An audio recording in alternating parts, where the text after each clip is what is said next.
So good morning. My name is Katie Holder. I'm with Department of Enterprise Services, and I help oversee the WEBS system, Washington's electronic business system. So just in case, I know we're probably all familiar with WEBS, but it's the state's enterprise vendor registration and bid notification system. And agencies are required by RCW 3926 to post solicitations in the system. So the WEBS user group found a gap. The system is set up to allow the ability to post solicitations, but once the solicitation is closed, you can mark who has responded and then enter which vendor was awarded. But currently the system only allows you to send a notification at award and then archive. So a step for entering which vendors are apparent successful bidders, ASB, is missing. And if you had changes to which vendor was awarded during negotiations or the debrief protest process, there was no option to alter who the final awarded vendor was, because it had already been archived. So we recognized that this was a system gap, and that is the yellow box you see here.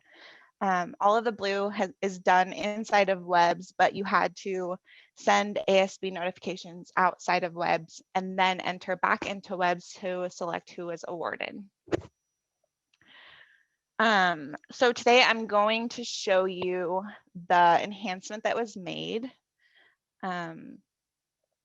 Because per RCW 3926, the procuring agency must enter into the state's enterprise vendor registration and bid notification system the name of each bidder and an indication as to the successful bidder. So this enhancement allows us to follow that RCW by being able to check the box of ASB and send the notification through the system.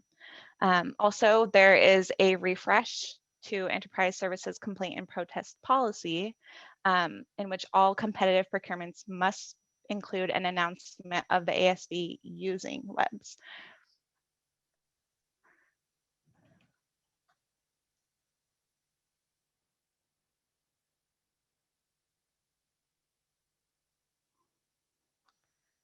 Can everybody see the WEBS page now?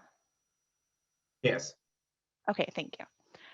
So as before, you're in WEBS, you manage your solicitations. Closed.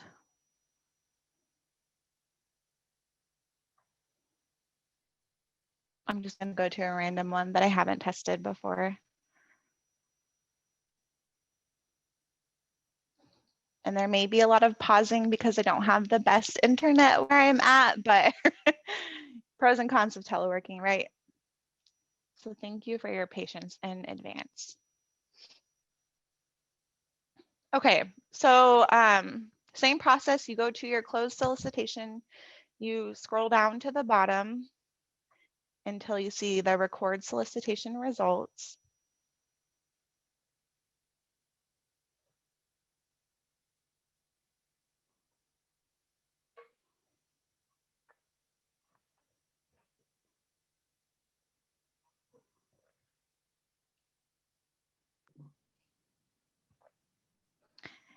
And you can see the new apparent successful bidder column here. And the award column is grayed out until the ASB step has been completed. So just like before, pull this up. You post a solicitation, then it closes, and then you record the vendors who responded or mark no responses, no awards. That's current. So after that, now you would go and mark apparent successful bidder. Scrolling down.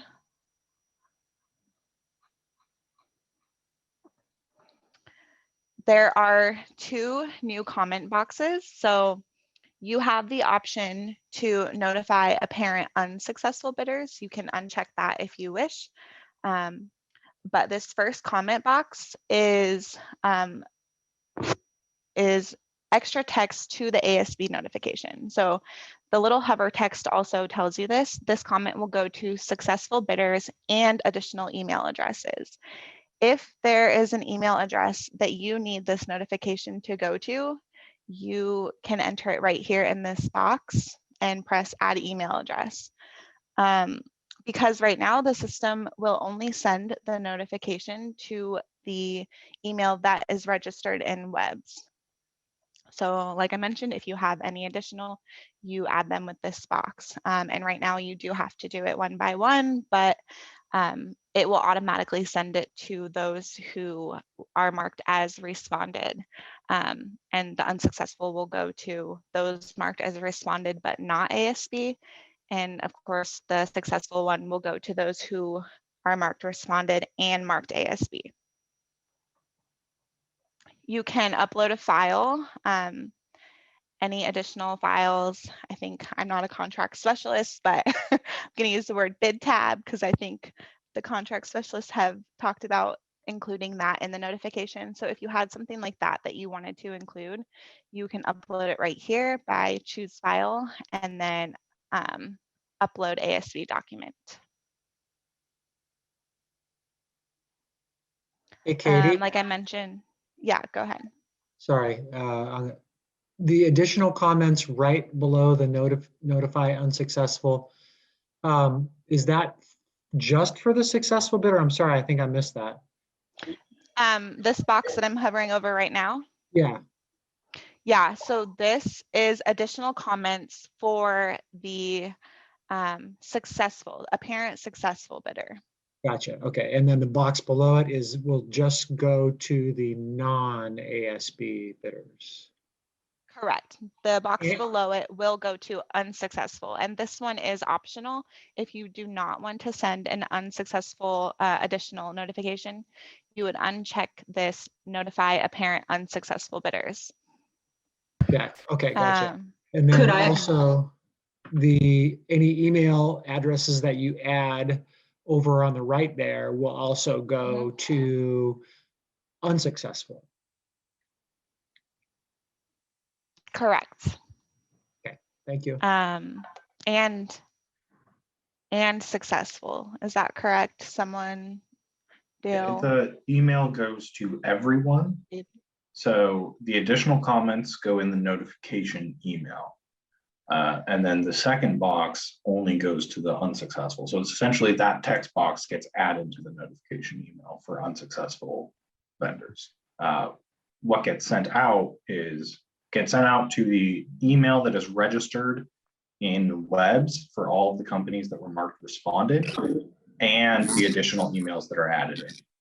And if we could ask that people use the raise hand function before they ask a question, just so that we don't get people talking over each other, and then I'll help manage questions as they come in. Thank you, David.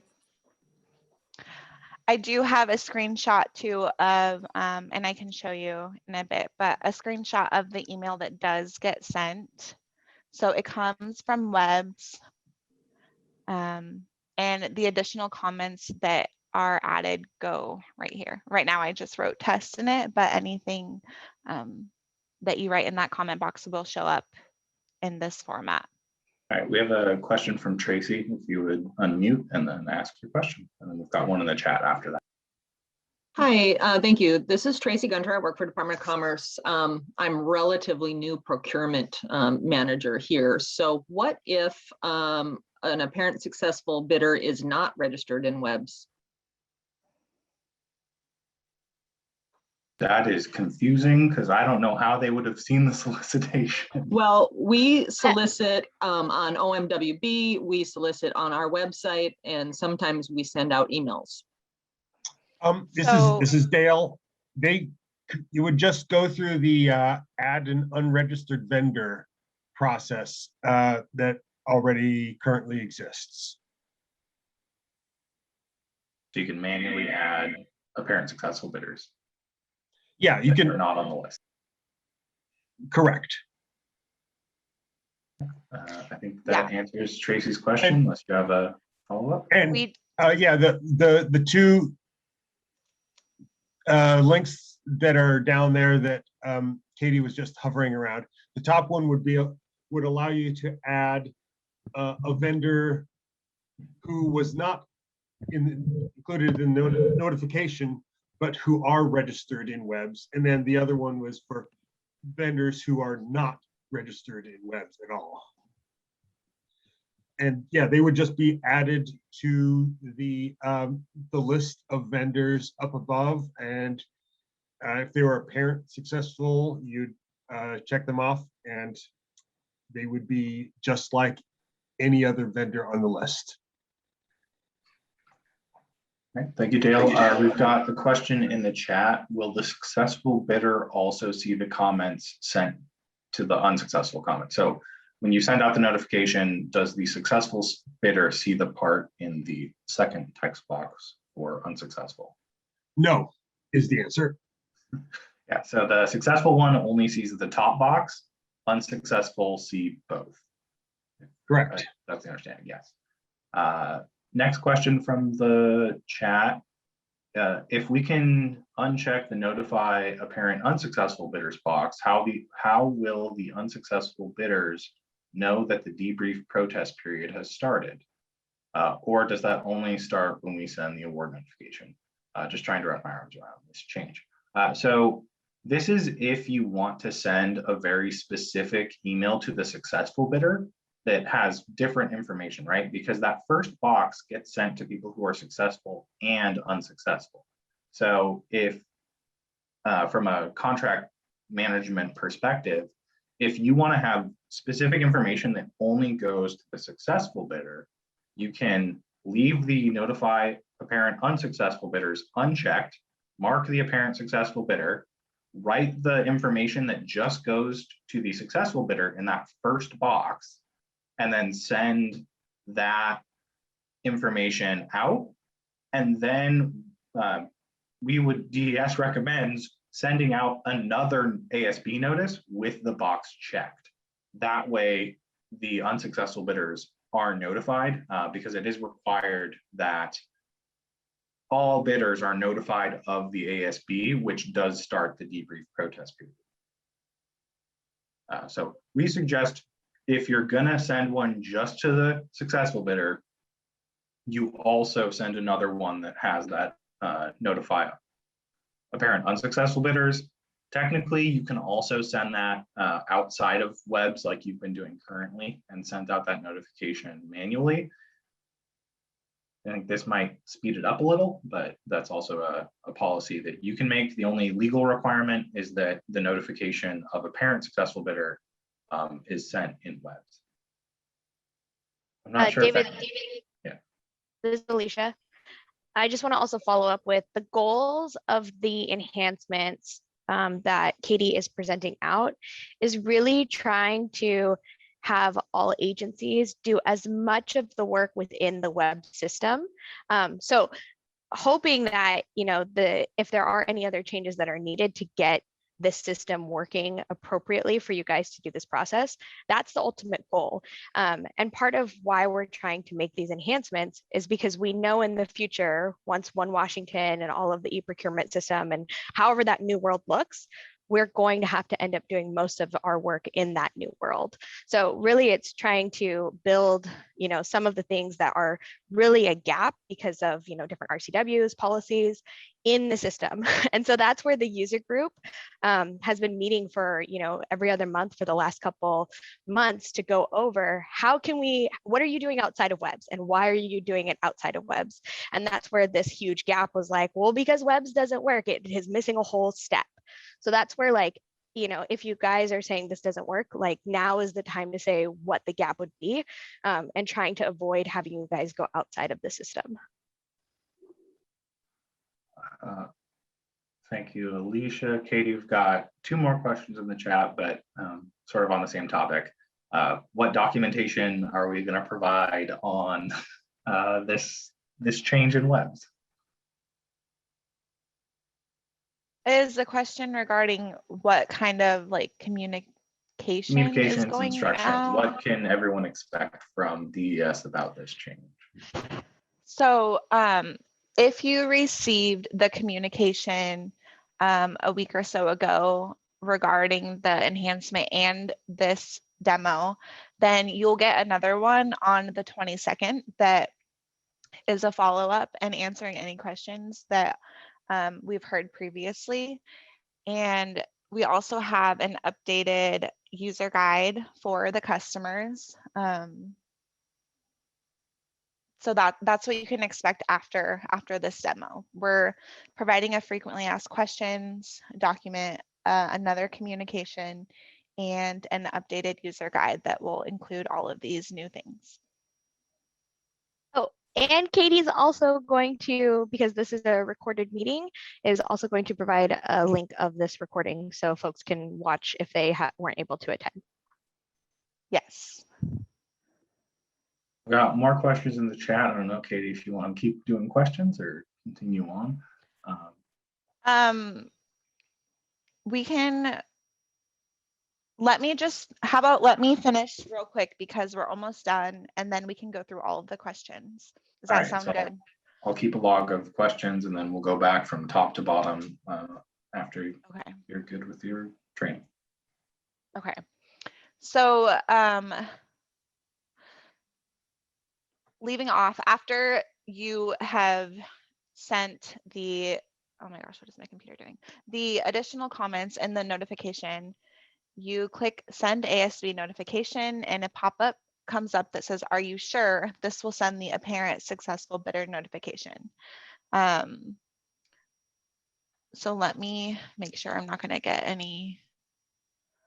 I'm going to mark someone as ASB. I am going to test and then send ASB, the pop-up, okay. Then you will be able to review what the notification looks like before you actually go to send it. If my computer will hurry up, you'll see it in a second. Otherwise, I do have a screenshot for you guys.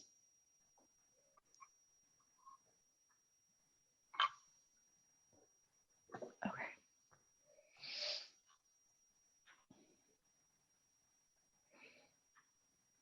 So this is what pops up after you click send ASB notification. It is a review of what the email will look like. If you have changes, you can press back. Otherwise, if you're happy with what it looks like, you go ahead and press send ASB notification. Once you have sent an ASB notification, if you, for any reason, need to do a second or additional ASB, you go through the same steps, but WEBS will keep track of your previous notifications for a record. So as you can see in the screenshot, there will be a drop-down menu. It will say previous ASB notifications. You would click that, and then you have a drop-down menu where you can see all of your previously sent notifications, including the date and time they were sent and what the comments were. Once you go to press send ASB notification on additional ASB notifications, another pop-up will come up that says, are you sure? Because this will restart the debrief protest period. And I think that is it. So we can continue to questions if there's anything that I left out or anything that you guys need more details on. And I will save the chat and answer these questions in a frequently asked questions document that will be sent out in the communication on the 22nd as well, in case somebody doesn't want to listen to the entire recording of this meeting, but wants to reference those questions, then that will be an option.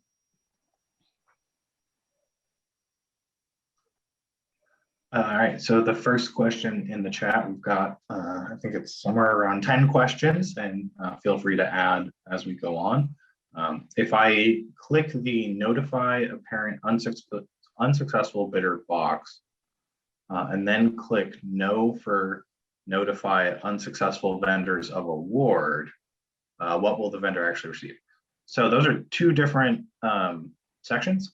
So if you don't go down to the bottom and click like responsible awards, or like, yeah, the notify unsuccessful vendor of award, like you have it right now that says clicked no.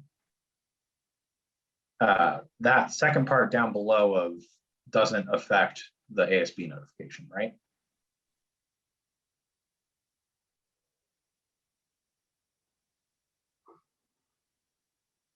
Because award is different than ASB notification. Yeah, so these boxes you see up here are for notifying apparent successful bidders or apparent unsuccessful.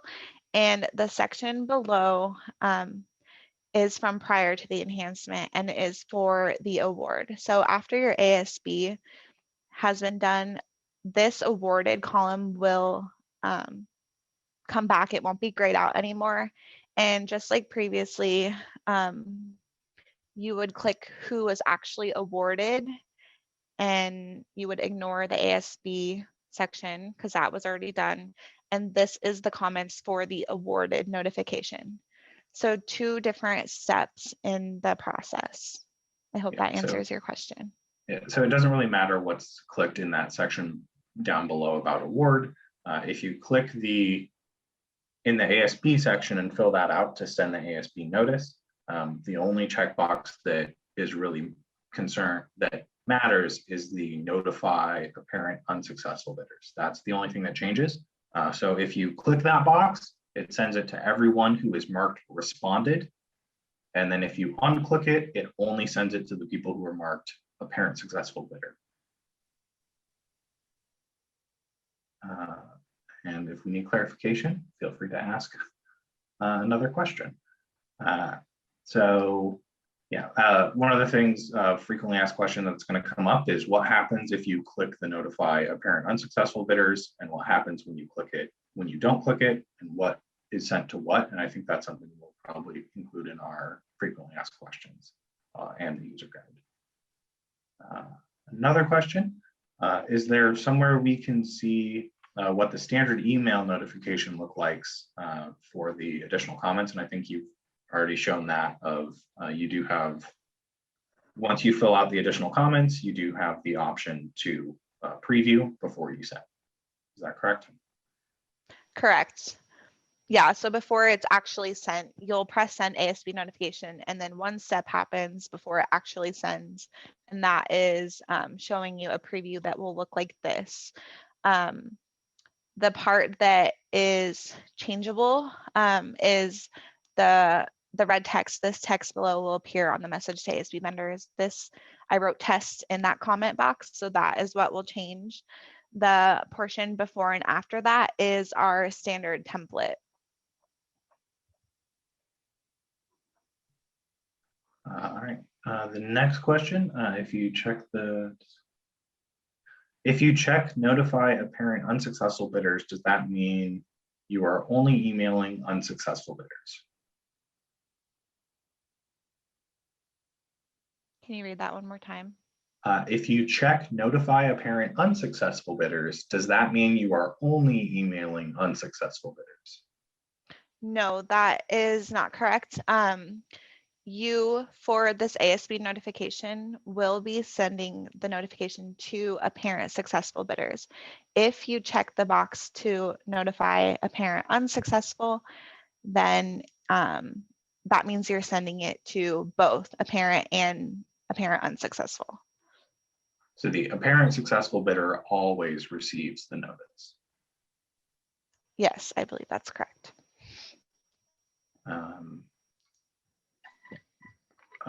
One of the questions, would we send a link to the updated user guide? And I think you've already mentioned that'll be sent out on the 22nd, and we'll include a lot of the questions from this.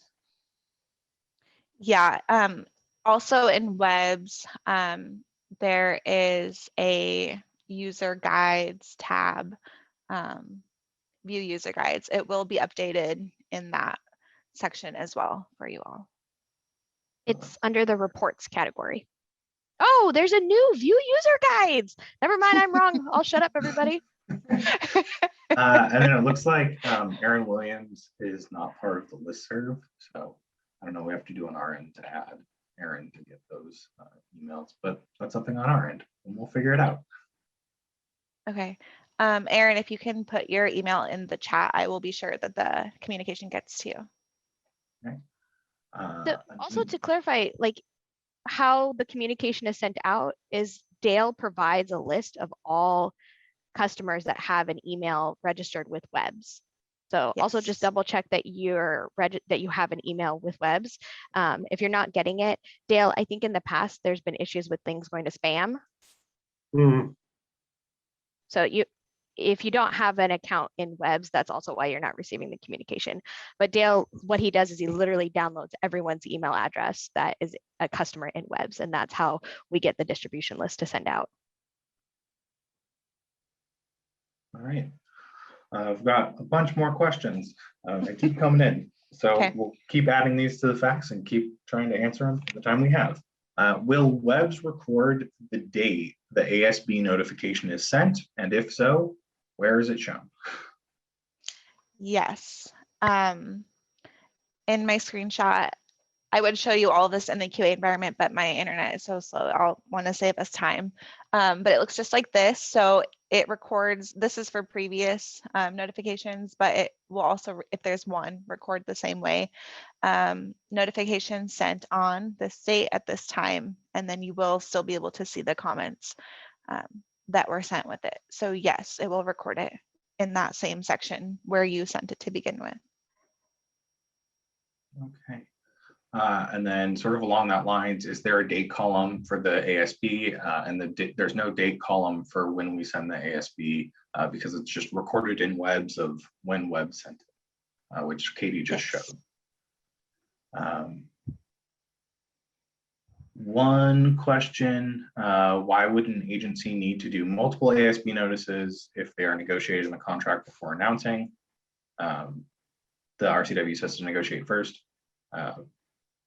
So why would we need to do multiple ASBs? There's many reasons. For example, you misclicked a button. You clicked one row, but you needed to click the row down below. So we just want that option of in case there was an error in the ASB or in case there's a protest period and you need to make a secondary notice of ASB even after you've negotiated, but the ASB period, the ASB notice starts the protest period, and that may require a change in ASB. It doesn't happen all that often, but we do want the option to either correct or send a new version of the ASB through the system. And I just answered that one. So sorry, Katie. Yeah, thank you. Standard notification says state, can that be changed to department instead of state so vendors understand who sent the notification? So I think in the, if you can go to the standard notification, and I'm not actually sure Yes. what changes, but I believe it changes the test environment you can see.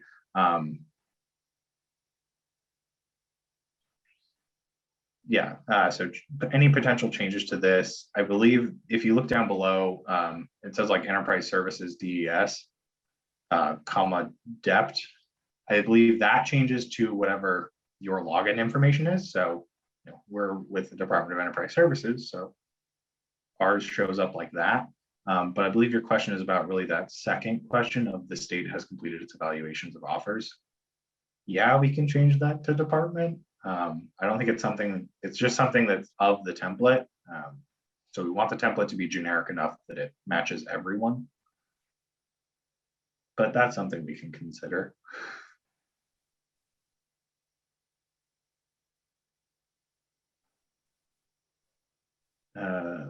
Next question, does the RFP coordinator receive a copy of the ASB announcement automatically?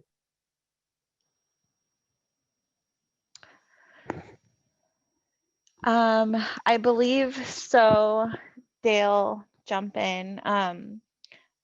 But I know that the person who posted a solicitation is automatically copied on the notification. So I believe with RFP, it's the same. So as long as the Yes. person who's listed is posting it, it gets sent to Yes. that person, just like every other web's communication. That's how it's Isn't it- designed. So Sorry, Dale, didn't we also build into the system that you can also see it, like as a record? See, Like a copy of it once it's like as a oh, yes. historical I'm reference? Yes. When you go back to the page with the ASB notification, when one has been sent out, there would be a link to view past ASB, display previous ASB notifications. Yes, thanks, Dale. We heard from customers and we know in our own office, a lot of times people leave and then you're like trying to pick up the pieces and you're like, did this actually get sent? And then there's all this time spent trying to get access to their Outlook. So that's also an enhancement in webs. And just another tip there, if you change RFP coordinator, you can add your own email address via the add email address and make sure it gets, if you want to double check that. yes. So yeah, default, it gets sent to the person who's listed in the posting, sort of like every other communication, but there are ways to view it in webs, but the initial email is only sent to the person who's registered.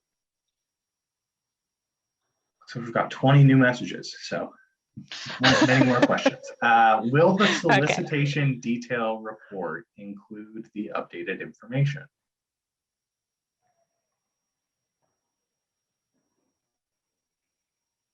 I don't understand that question. If someone Solicit- else does. Actually, I don't think we've made any of the changes in the reports. So the solicitation detail reports or just general reports will say like, you know, how many were sent. And I don't think we've added in that ASB section, correct, Dale? Oh, Yeah, That's a really good Correct. point. Thank you so much for bringing that up. We will have to look at adding those things. They may not make it in this round of enhancements, but now that you have brought it up, we will very quickly be looking at adding it. yes. Thank you. Is there a specific date that we are required to use this new notification methodology? Yeah, so the policy refresh that I had mentioned earlier, the complaint and protest policy is going to be in effect April 26th, and this enhancement is going live April 28th. So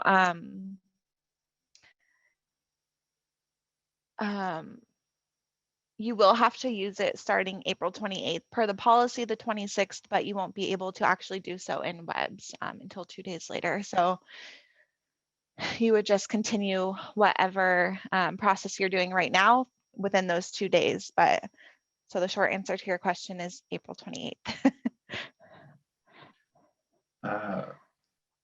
Another question, can we explain the difference between award and ASB? This is, I guess, more contract managing, so I guess I'll answer this one. Apparent successful bidder at that stage is you've completed your evaluation, done any necessary negotiations, and you send out a notice of here is who we, the department, think is the lowest responsible bidder, and we will be entering into a contract with them. That starts the debrief protest period. And so that apparent successful bidder is we completed the evaluations. Here's who we intend to sign a contract with. After the debrief protest period is complete, you can make a contract award of we have a signed contract with this person and they're on our contract. They are a contract with our department. So ASB is part of our contract process. It's after evaluation, but before the debrief protest period. And then award is after the debrief protest period when you can sign the contract. So Nancy Ring said that was my question. Thanks for taking it. I've always been under the impression that since 3926 was passed, because in 3926.030, as of procurement reform in 2013 in this new statute, we have to disclose the bids when we make the announcement of the apparent successful bidder. And that's why, so before 3926, we could wait to disclose the bids until after the contract was signed. So that meant all the negotiations were done. And the legislature was, I think, was listening to the vendor community and said, okay, you can get the bids when the agencies announce the apparent successful bidder. And then if you read down, that's in 3926.030. But then if you go down into 3926.160, it talks about negotiating the contract to make sure that you have that the agency knows they have the most responsive and responsible bidder. And so when you know your negotiations are done, we believe that's when you get a signed contract back from the apparent successful bidder, who you think you're going to announce as the apparent successful bidder. And when you make that announcement, it's because you have a signed contract back from them. L&I is not going to countersign it until the debrief and protest period's over. But that's how we know that the negotiations are done. And that's how we know that we have determined the most, not only the most responsive, but also the most responsible bidder, because the terms and conditions help you establish responsibility, such as they won't, whether or not they'll agree to, some of the risk prevention terms and conditions. So once you have that contract negotiated completely and returned from the vendor signed, then you are ready to announce the award in WEBS to who now you have the apparently successful bidder, and you announce it, and that starts the debriefing and protest clock.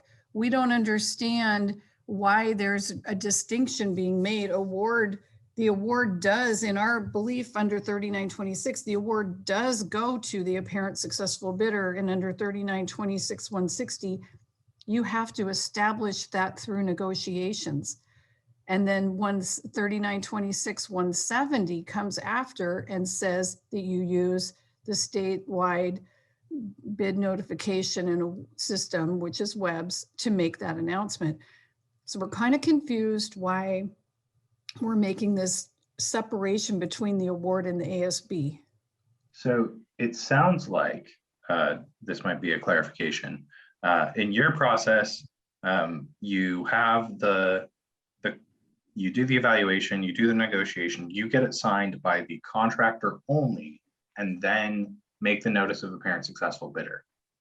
Yes. And then after the debrief protest period, you sign the contract, and that is what awarded is, where you have a fully signed contract. So apparent successful bidder, the vendor signs the contract, but the state agency hasn't. At awarded, you've done the debrief protest, you've resolved any debriefs, or you've resolved all debriefs and protest, and you have a fully completed contract. So that's the distinction, if that helps clarify. So why does, okay, I can leave it at that. Thank you.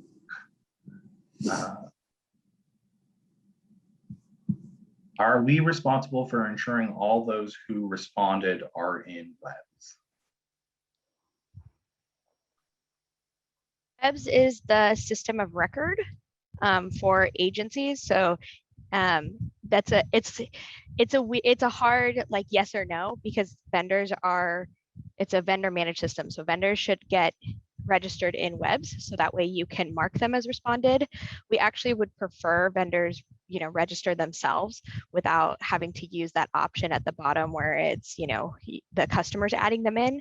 But we recognize that sometimes vendors find out about solicitations, not always through WEBS. But yes, from the agency perspective, you would want everyone who did respond be in WEBS, whether or not you work with the vendor to get themselves registered or put them in yourself manually. Yeah. Next question, should the first box say that ASB is for both successful and unsuccessful to avoid confusion? So you see the first text box just says will be included in the notification email. The second one says will be included in unsuccessful. So do we have the ability to modify that before it goes live? That'll Just clarify. including successful into this title. We can definitely do That it that. will be sent to anyone who receives it. So successful and unsuccessful if notify parent unsuccessfully checked. Yes. Okay. Next question. What information is needed to add an unregistered vendor?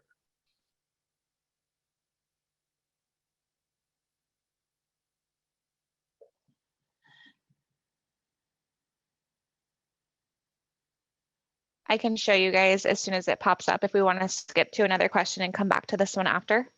All right. So just remind me of the question. Okay. The next question, or when you have it ready. When we are archiving the solicitation, is that when we select the awarded column? I think we've sort of gone over this. When you have a fully signed contract with all the contractors, that's when you select the awarded, and that is when you can archive. So you have to mark award to archive. Wherever that is in your policy, that's up to your agencies on how you archive and do awarded. We suggest it's, when you have the signed contracts, remember to go into webs, mark them, the signed ones awarded and the date that it was awarded, and then archive it then, just as a way to make sure that you don't have a bunch of solicitations in webs that are closed but not archived. And I think you now have it open for the what to do to register and unregistered. Yep. So this is what it looks like when you click the button of adding an unregistered vendor. You just need the vendor name, their federal employee identification number, address, first and last name, and an email address.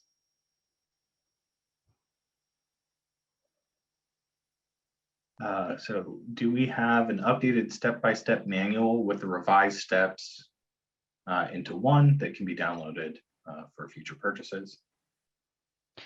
Yes, we are in the process of uploading the new manual that has all of these steps. It will be available in the next communication, as well as in webs right here under the view user guides. Next question, we have what, 10 minutes left? How can we see what vendor email is registered in the system? So how do we contracting staff know what vendor emails are this is being sent to?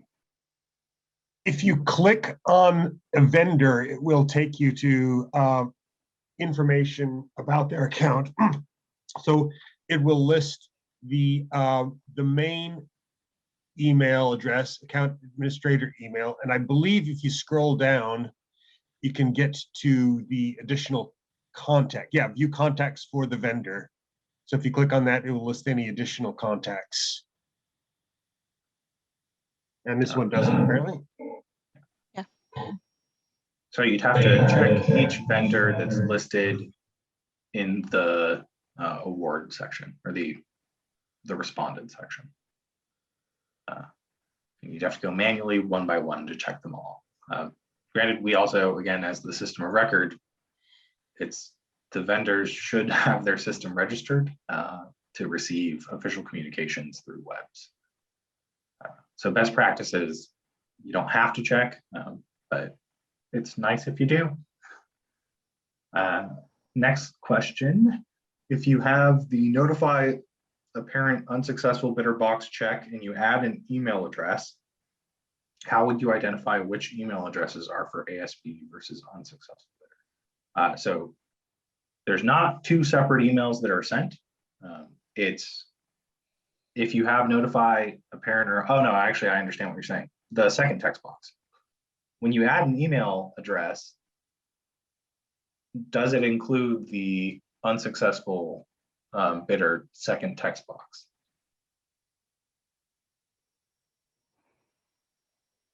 I will defer to Dale on that one.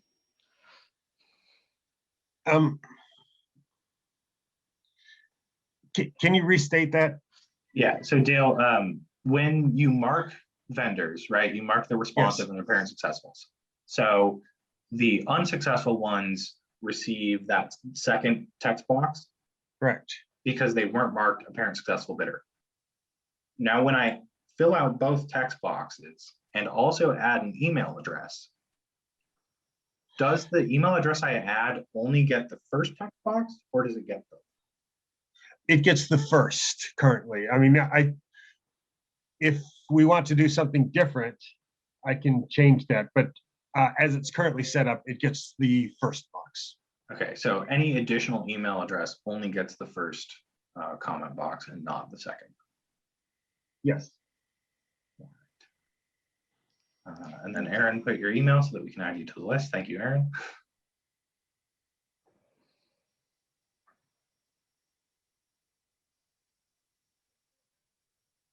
Okay, so this is about inactive vendors. When a vendor registers but does not go into webs after a preset time, they become inactive. If we get a bid from them, you have to contact web's customer service to reactivate the vendor. And can we increase the inactive time so that vendors aren't marked inactive? That way, people, contract staff don't have to contact DES customer service to make vendors active.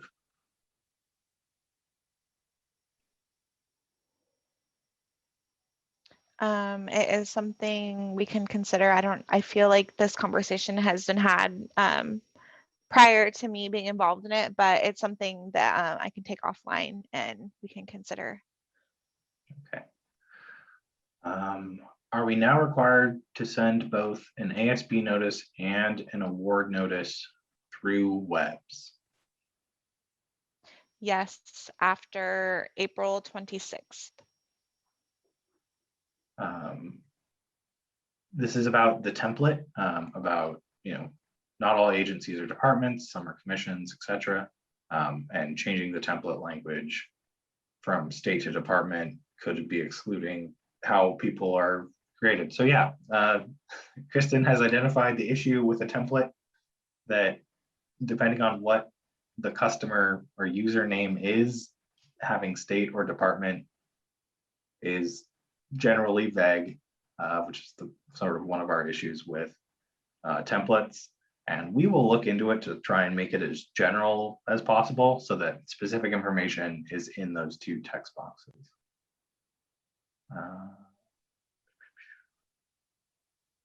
Is there a statutory or policy level definition of apparent successful bidder and successful bidder or awarded bidder?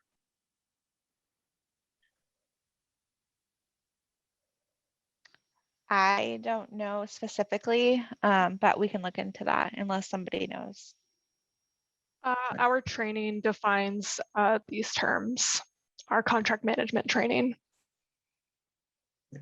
So it would be in our Thanks, Zoe. training, but not, it'd be, I guess, policy level, not statutory level. So thank you, Zoe. Zoe's on the DES policy. Yes. How do we implement this updated process to a solicitation that was posted previous to the announcement of these new requirements? That the RFP included a description of the process based on the old requirements. So the solicitation included a ASB notice that was prior to this being implemented.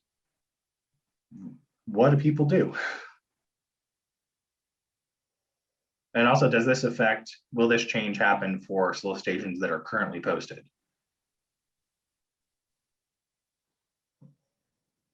I actually don't know the answer to that question. It's a great one. Dale? The second, the question is, it would be for all solicitations that are in closed status at the time that it goes into effect. All right, so yeah, this will happen if your solicitation is posted or closed. That doesn't really matter. As to what we would suggest for if you had a different process in your RFP, belt and suspenders is nice. Doing both. If you have it in your solicitation, well, this is not legal advice. Do what your solicitation says. And we have this policy that says you can do it this way. It'd be a good thing to add into your additional comments on here of, hey, of a notification to the vendors of you understand that it's a duplication, but this is a new system. Hopefully that only affects solicitations that are currently out, and that ones moving forward won't have that problem. But to use your best judgment in figuring out a best practice for the differences between your current practice of ASB and using the new one. Can you hear me? Yeah, I can now. My problem with that would be is that we've defined exactly what the process is going to be to submit for a debrief, and then the time and period and the way a protest can be filed. And this changes that. And so we've got clearly stated procedures in our RFP, yet this system and the new requirements are changing that. And to have them retro could lead into a major legal battle here, because we're changing the process midstream, which is something that's actually verboten. You never do that. So since this is a specific solicitation, we can take it offline. I'm not sure if my contact email is in there, but we can talk about it, or you can contact your attorney general as to what the best practice is. If there's a legal issue, we can't speak the legal issue because we're not your attorney general. I know that's not a great answer. Can you send this up the chain? Because we need the answer not to come from the attorney general's office. We need it to come from DES. Well, so yeah, I want more information than to speak on this, but I can put my email in the chat along with, I guess, Katie's, and we can talk about this, or schedule a meeting and get the details. All right, thanks. Yeah.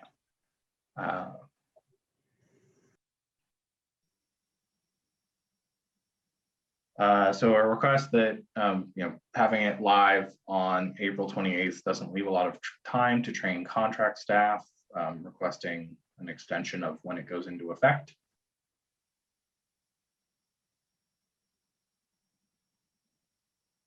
The effective date of the enhancements, we understand that it's not the best timing, but we tried to time the enhancements with the policy. And so we really didn't want a policy that goes live and then the system doesn't have the ability for you guys to do what you need to do to meet policies. So that's kind of the date we've been working off of, is to allow you all to meet the policy. So unfortunately, that's kind of the date that we're going to go with. We do heavily encourage, all of you that are asking all these great questions to participate on the WEBS user group. We have been meeting for several months with the WEBS user group to collect as much information from you all to ensure that we have put everything in there. The master contracts division, we don't know everything about all of the different agency priorities and things that you guys have going on. So we will also work to improve our process moving forward to try and allow for more time. We were, you can't see my face, but Katie and I were struggling really hard to try and, meet deadline with policies and get everything out to you guys. So we understand the struggle. We also recognize that large changes are never easy, and there's always going to be things that we miss. So we'll work to continuously improve. But at this point, we're going to stick with the 4/28 date to give agencies the opportunity to be in compliance with the policies. And I'm aware of the time and that we're going to probably go over on time since there's more questions in there. If people have to jump off, like we said, we'll have the FAQ that will answer all the questions in the chat. I'm good on staying and answering for a little bit. The next question, for transparency, the second box that sends only comments to the unsuccessful bidder could potentially cause confusion and might be unnecessary. If we offer an example of why we might want to do this, At Enterprise Services, sometimes for unsuccessful bidders, we put information on, you've been unsuccessful, but we appreciate your interest in contracting with the state. Here's some more information on other opportunities that might be upcoming for you to participate in. Just something that might be a little different than a successful bidder that doesn't really apply of the, we appreciate your interest and would like, if you would like to have any other discussions or something like that. It's not something that's intended to be, proprietary or special information. It's more customer service based is sort of how we use it at DES.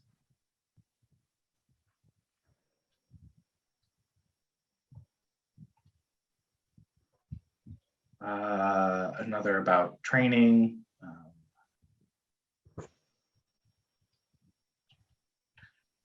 And then a clarification on what happens with added emails and updating the user guide. Zoe's answer about definitions.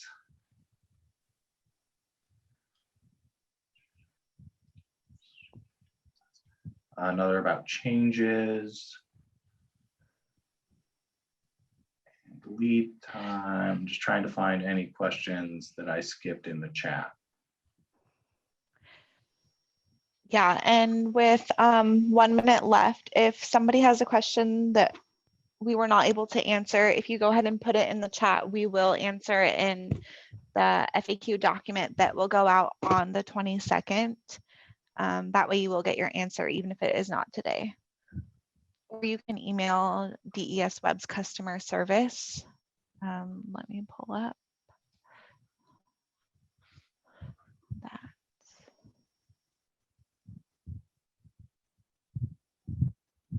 Here's the communication that went out. So you can contact Web's customer service at this information as well, if we don't get to your question today. I think we actually got to most of the questions. The last one is, about if we're including up the example of that I gave of what gets sent to unsuccessful. That successfuls probably also want to know about bid opportunities. Yes, generally they do.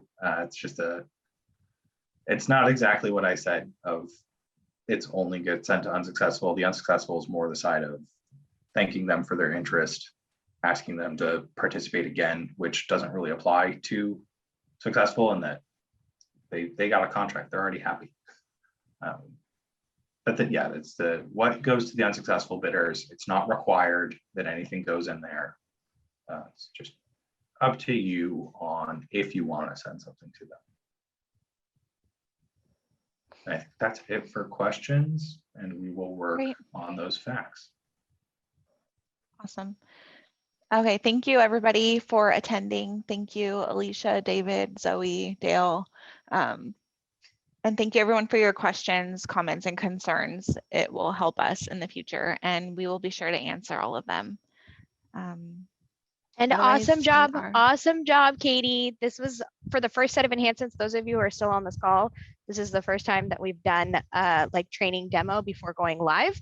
So, for those of you who are feeling frustration around like not enough communication, not enough training, this is one of those steps forward. As Katie has taken over Webs, she's already doing 10 times better than me. I've never held any kind of forum. No, I've never held any kind of forum to train. And so like, I just want to recognize and shout out that like, she is working to try and improve, so the timeline and giving training, we'll work on that, but also recognizing that she's taken a step forward to make things better in the rollout of enhancements. Thank you, everyone. We appreciate the work that you're doing. Okay, thank you everyone. Have a good day. Thank you. Enjoyed it.